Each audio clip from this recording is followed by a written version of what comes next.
തീരുമാനങ്ങളൊക്കെ അവൻ്റേതായിരുന്നു. പിറന്നു വീണ ഫ്രാൻസ് വേണോ അതോ തൻ്റെ തായ്വേരികൾ കിടക്കുന്ന മൊറോക്കോയോ? ബുവാദിയുടെ ഉത്തരം മൊറോക്കോ എന്നായിരുന്നു. ആ തീരുമാനം അവൻ എടുത്തത് വർഷങ്ങൾക്ക് മുമ്പൊന്നുമല്ല, ഈ ടൂർണമെന്റ് തുടങ്ങുന്നതിന് കൃത്യം 1 മാസം മുമ്പ്. മെറ്റ്ലൈഫ് സ്റ്റേഡിയത്തിൽ ബ്രസീലിനെ നേരിടാൻ ഒരുങ്ങുമ്പോൾ മൊറോക്കൻ ദേശീയ കുപ്പായത്തിൽ വിരലിൽ എണ്ണാവുന്ന മത്സരങ്ങൾ മാത്രം കളിച്ച പരിചയമേ ഉള്ളൂ ബുവാദിക്ക്. വഹബിയുടെ സിസ്റ്റത്തോട് അവൻ അത്ര പെട്ടെന്ന് അഡാപ്റ്റ് ആകുമോ എന്നാണ് പലരും സംശയിച്ചത്. എന്നാൽ വഹബിയുടെ ഫസ്റ്റ് 11-ൽ തന്നെ ബുവാദി ഇടം പിടിച്ചു, അതും ബ്രസീലിനെതിരെ. വഹബി എന്തോ കരുതി ഉറപ്പിച്ചതുപോലെയായിരുന്നു. 4-2-3-1 ഫോർമേഷനിൽ അയാൾ വിന്യസിച്ച 11-ൽ ഐനോയ്ക്കൊപ്പം DMF റോളിലായിരുന്നു ബുവാദി.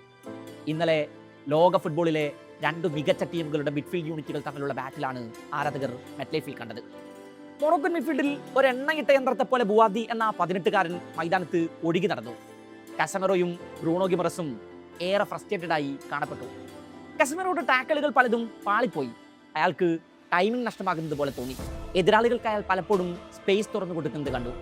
സബ് ചെയ്യപ്പെടുന്നതിന് മുമ്പ് 3 തവണയാണ് എതിരാളികൾ കസമെറോയെ ട്രിബിൾ ചെയ്ത് കടന്നുപോയത്. യുണൈറ്റഡ് ജേഴ്സിയിൽ കസമെറോയുടെ ഉയർത്തെഴുന്നേൽപ്പ് കണ്ട് കൈയടിച്ചവരാണ് ബ്രസീലിയൻ ആരാധകർ പലരും. റയലിൽ ഡോൺ കാർലോയുടെ സിസ്റ്റത്തിൽ നിറഞ്ഞു കളിച്ചുകൊണ്ടിരുന്ന ഒരാൾ. അയാൾക്ക് ലോകകപ്പ് സ്ക്വാഡിലേക്ക് വെളിയെത്തുമ്പോൾ പ്രതീക്ഷകളുടെ ഒരു തുരുത്ത് തുറന്നു വരുന്നത് പോലെയാണ് അവർക്ക് അനുഭവപ്പെട്ടത്. എന്നാൽ വിശ്വവേദിയിലെ ആദ്യ മത്സരത്തിൽ തന്നെ അയാൾ ആരാധകരെ നിരാശയുടെ നടുക്കടലിലേക്ക് തള്ളികിട്ടു. 2ാം പകുതി ആരംഭിക്കും മുമ്പ് തന്നെ കാർലോക്ക് കസമെറോയെ തിരിച്ചു വിളിക്കേണ്ടി വന്നു. എല്ലാത്തിനും കാരണഭൂതനായ ഒരാൾ ആ മൈതാനത്തുണ്ട്. 18-year-old wonder king അയ്യൂബുൽ ബുവാദി. 18 വയസ്സുള്ള ഒരു താരത്തെ ബ്രസീലിനെ പോലൊരു ടീമിനെതിരെ ഇറക്കുന്നതിൽ ഒരു റിസ്ക് എലമെന്റും ഉണ്ടായിരുന്നില്ലേ? മത്സരത്തിന് ശേഷം വഹബിക്ക് മുന്നിൽ ആ ചോദ്യമെത്തി.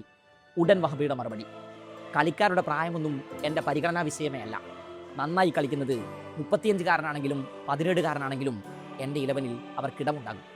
ബുവാദിയുടെ കാര്യത്തിൽ സകലരെയും അത്ഭുതപ്പെടുത്തി കളഞ്ഞത് വിശ്വവേദികൾ ഡെബ്യൂ മാച്ചിൽ തന്നെ അയാളെ സ്റ്റാർട്ട് ചെയ്യിച്ചതാണ്. എന്നാൽ ഞാൻ നോക്കിയത് ബിഗ് സ്റ്റേജുകളിൽ അവന് അനുഭവ സമ്പത്തുണ്ടോ എന്ന് മാത്രമാണ്. ഫ്രഞ്ച് ലീഗിൽ ബുവാദിയുടെ കളി കണ്ടവർക്കറിയാം അവൻ എത്രമാത്രം അനുഭവ സമ്പത്തുണ്ടെന്ന്. മൊറോക്കൻ കോച്ച് പറഞ്ഞു നിർത്തി. ഇനി വിശ്വവേദികൾ തന്റെ അരങ്ങേറ്റത്തിൽ ബുവാദിയുടെ സ്റ്റാറ്റസുകൾ പരിശോധിക്കാം. 91% പാസ് ആക്യുറസി, ഫൈനൽ തേർഡിൽ അത് 100%. 6 ബോൾ റിക്കവറീസ്, 5 ഇന്റർസെപ്ഷൻസ്, വിൻ ചെയ്തത് 5 ഡുവലുകൾ. അക്ഷരാർത്ഥത്തിൽ ഒരു ഡ്രീം ഡെബ്യൂ. മത്സരത്തിൽ മൊറോക്കോ നടത്തിയ ഡൊമിനൻസിന്റെ സുപ്രധാന കാരണം അന്വേഷിക്കുന്നവർ വിരൽ ചൂണ്ടുന്നത് അവനിലേക്കാണ്, ആ 18-കാരനിലേക്ക്. ബ്രസീലിന്റെ മിഡ്ഫീൽഡിനും ഡിഫൻസീവ് ലൈനിനും ഇടയിലെ ബുവാദിയുടെ പോസ്റ്ററിംഗ് മൊറോക്കോ നടത്തിയ ഡേഞ്ചറസ് അറ്റാക്കുകൾ പലതിനും വഴി തുറന്നു. പ്രഷർ സിറ്റുവേഷനുകളിൽ പോലും പന്ത് റിസീവ് ചെയ്ത് അവൻ മുന്നിലേക്ക് കുതിക്കുന്നത് കണ്ടു. റഷ് അറ്റാക്കുകൾക്ക് പകരം അവശ്യഘട്ടങ്ങളിൽ പന്ത് സ്ലോ ഡൗൺ ചെയ്യുകയും സ്പേസ് തുറന്നു വരുമ്പോൾ അറ്റാക്കുകൾ ലോഞ്ച് ചെയ്യുകയും ചെയ്യുന്ന ബുവാദി ബ്രസീലിന് പലപ്പോഴും വലിയ ത്രെട്ടായി മാറി. അവന്റെ നീക്കങ്ങൾ പലതും ബ്രസീലിയൻ ലൈൻസിൽ മൊറോക്കൻ മുന്നേറ്റത്തിനെതിരെ നിരന്തരം ഗ്യാപ്പുകൾ കണ്ടെത്താൻ സഹായിച്ചു. ബ്രൂണോ ഗിമറസ് കസമെറോ ഡുവോ അക്ഷരാർത്ഥത്തിൽ ക്ലൂലെസ് ആയിപ്പോയി. ഡിഫൻസീവ് വർക്കുകളിലും ബാക്ക് ലൈനെ അകമടിച്ചു സഹായിച്ചു ആ 18-കാരൻ. പന്ത് കയ്യിലുള്ളപ്പോഴും ഇല്ലാത്തപ്പോഴും ഒരുപോലെ അവൻ അപകടകാരിയായിരുന്നു. റിക്കവറികൾ, ഇന്റർസെപ്ഷൻസ്, അങ്ങനെ പ്രായത്തിൽ കവിഞ്ഞ പക്വതയായിരുന്നു മൈതാനത്ത് ബുവാദിക്ക്. മത്സരത്തിൽ മാൻ ഓഫ് ദ മാച്ച് പുരസ്കാരം തേടിയെത്തിയത് വിനീഷ്യസിനെയാണെങ്കിലും അതിന് ബുവാദിക്കും അർഹതയുണ്ടായിരുന്നു. ഒരുപക്ഷെ മത്സരത്തിന്റെ വിധി മൊറോക്കോക്ക് അനുകൂലമായിരുന്നെങ്കിൽ ആ 18-കാരന്റെ കൈകളിൽ അതെത്തിയനെ. ആദ്യ വിസിൽ മുതൽ ഇങ്ങോട്ട് ഒരിക്കൽ പോലും വഹബിക്ക് ബുവാദിയെ പിൻവലിക്കുന്നതിനെ കുറിച്ച് ആലോചിക്കേണ്ടി വന്നിട്ടില്ല. അതിലുണ്ട് ആ മത്സരത്തിൽ അവൻ എത്രമേൽ നിർണായക സാന്നിധ്യമായിരുന്നു എന്നറിയാൻ. ഫ്രഞ്ച് ലീഗിൽ ലില്ലേക്കായാണ് ബുവാദി ബൂട്ടണിയുന്നത്. ഇതിനോടകം ക്ലബിനായി 63 മത്സരങ്ങളിൽ താരം കളത്തിലിറങ്ങി കഴിഞ്ഞു. 2024 ഒക്ടോബർ 2 യുവേഫ ചാമ്പ്യൻസ് ലീഗിൽ ലില്ലേക്കായി ബുവാദി അരങ്ങേറ്റം കുറിക്കുന്നത് അന്നാണ്. അതും സാക്ഷാൽ റയൽ മാഡ്രിഡിനെതിരെ.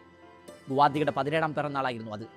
ലില്ലെ റയലിനെ എതിരില്ലാത്ത ഒരു ഗോളിന് പരാജയപ്പെടുത്തിയ ആ മത്സരത്തിൽ ആ 17-കാരൻ മിന്നും പ്രകടനമാണ് പുറത്തെടുത്തത്.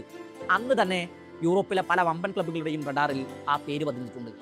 ഇപ്പോഴും പല വമ്പന്മാരുടെയും റഡാറിൽ ആ പേരുണ്ട്. ഫ്രാൻസ് ലോക ഫുട്ബോൾ ഭൂപടത്തിൽ വലിയ മേൽവിലാസങ്ങളുള്ള മണ്ണാണ്.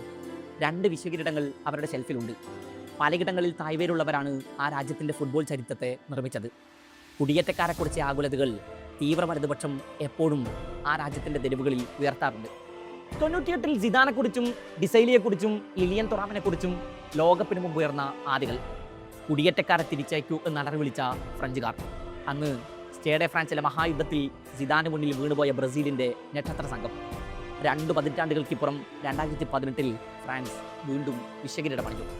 98-ലെ റെയിൻബോ സ്ക്വാഡിന് സമാനമായൊരു സംഘം. ഫ്രഞ്ച് ഫുട്ബോൾ പാരമ്പര്യവും തൻ്റെ ഭാവിയുമൊക്കെ മുന്നിൽ നിർത്തി അയ്യൂബ് ബുവാദിക്ക് തീരുമാനമെടുക്കാമായിരുന്നു. ഇതിനോടകം അയാൾ ഫ്രാൻസിൻ്റെ യൂത്ത് ടീമുകളിൽ വരവറിയിച്ച് കഴിഞ്ഞിട്ടുണ്ട്. അണ്ടർ 21 ടീമിൻ്റെ ക്യാപ്റ്റൻസി പോലും ഒരിക്കൽ തേടിയെത്തി. എന്നാൽ മൊറോക്കോ അയാളുടെ തെരഞ്ഞെടുപ്പായിരുന്നു.